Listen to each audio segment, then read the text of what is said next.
Now, Cooper Kupp and Matt Stafford are kind of in the headlines after their loss against the Eagles. Both are kind of thinking about their NFL careers and whether or not they're going to call it. Cooper Kupp was asked about it Monday.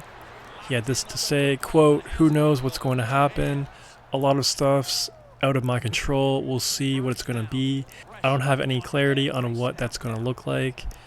Obviously would love to be in LA." And Matt Stafford said he needs to step away for a little bit and take some time to think about if he wants to come back for the Rams. Now, Cooper Kupp has definitely fallen off a cliff the past 4 or 5 weeks. I think the dude is kind of in a similar situation to Christian McCaffrey. Has had a lot of injuries throughout his NFL career, and he's borderline injury prone.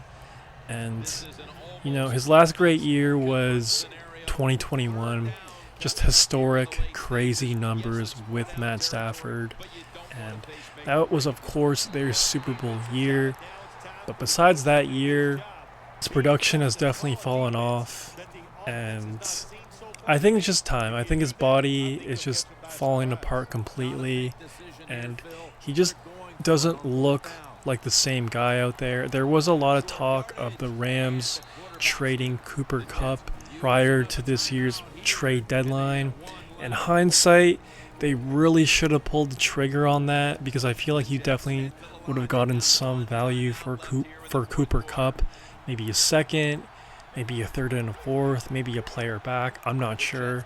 But as of right now, his value has to be significantly low. I just don't see any team that would trade for Cooper Kupp right now and that would offer, a decent compensation for him. But it is what it is. I guess Cooper Kupp deserved to kind of play out the rest of his contract with the Rams and to do right by him. He's currently under contract through the 2026 season, and he has a $29.8 million cap hit in 2025. That's a lot of money for Cooper Kupp, and with the production we've seen the past 4, 5, 6 weeks. But you know what, man?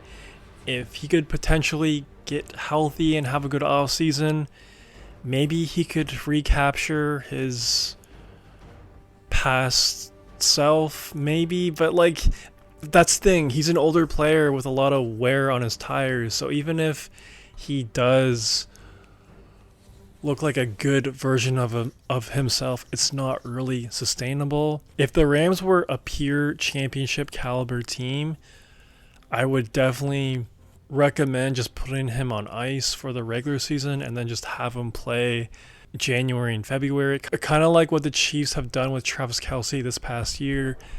Didn't really do much in the regular season, but first playoff game, 7 catches, over 100 yards, a touchdown. Just an absolute monster. I feel like Cooper Kupp could do the same thing in theory, but the Rams kind of need him in the regular season because they're not that championship caliber automatic team. So because they don't fall under that championship window, I really think it is in their best interest to cut Cooper Kupp or to really reconstruct that contract in a big, big way. But I think it's probably best for him to just get cut. He did say that he wanted to stay in LA. I thought that was an interesting kind of point he made. Now, the Chargers definitely need another wide receiver as well. So if he is a free agent, expect that move, Cooper Kupp to the LA Chargers. I love that. Lad McConkey, Cooper Kupp. To get another weapon for Justin Herbert is definitely going to be a priority for the Chargers this upcoming offseason. And I just think that would be a move that would make sense for both parties. I could also see him potentially going to Baltimore. I feel like the Ravens would be in the market for another wide receiver for Lamar this upcoming offseason. And who knows, maybe the San Francisco 49ers, they might have a few extra M's to play with. You never know. And it's hard to really say what the market is going to look like for Cooper Kupp. Maybe the Green Bay Packers. I think he'll have a lot of options. I just hope that we get to see at least the good version of Cooper Kupp for one more year because the dude is just an electric player when he's on, just an elite route runner and just a dangerous playmaker. So if the Rams do decide to cut him, I hope he goes to a good team and he has an amazing year. But you let me know what you think the Rams are going to do. Should they cut Cooper Kupp? And where do you think he'll end up? Let me know in the comments below. And as for Matt Stafford, I don't think he should retire this year, but I really think 2 more years max. Because the Rams aren't in that Super Bowl kind of caliber tier right now. Yes, their defense looks amazing, but to rely on Matt Stafford for another 2 full years, or even just to look at the 2025 year, is kind of questionable. I know they have Jimmy G as their backup, but I would really take a look at the quarterback draft class in this upcoming draft. I know it's not great, but maybe they could get some sort of value guy in the middle of the draft and they could maybe develop him under Stafford. Because I'm really curious to see what Sean McVay does with his next quarterback. Of course, when he got the job, he had Jared Goff, and then they got rid of him, and he took Matt Stafford. So I want to see Sean McVay actually draft his guy and develop his guy. I know he's an amazing head coach, but I really want to see that happen, and I'm curious to see what they'll do in the upcoming years in regards to the quarterback position, because I thought Matt Stafford played a pretty good game against the Eagles and looked great against the Vikings as well.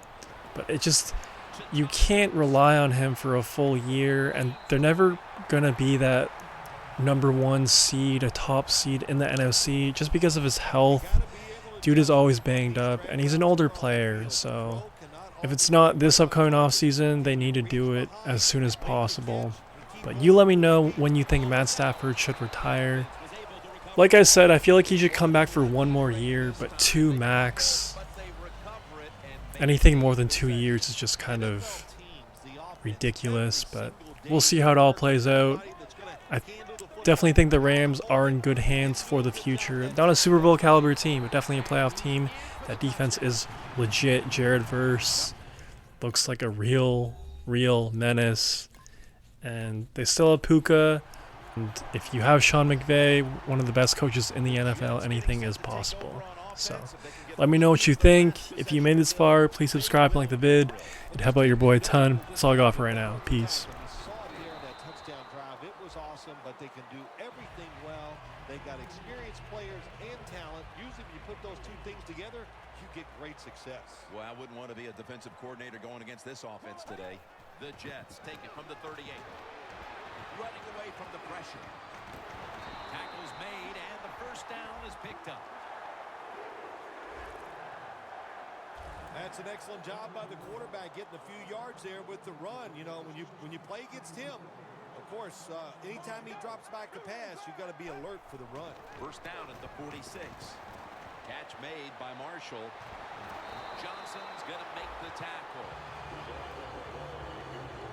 How about the way he always locks in and concentrates on the catch? Man, he's got hands like glue. When you shake his hand, he can break yours because that's how strong they are. So not surprised to see him just reach out and just snatch the football out of the air.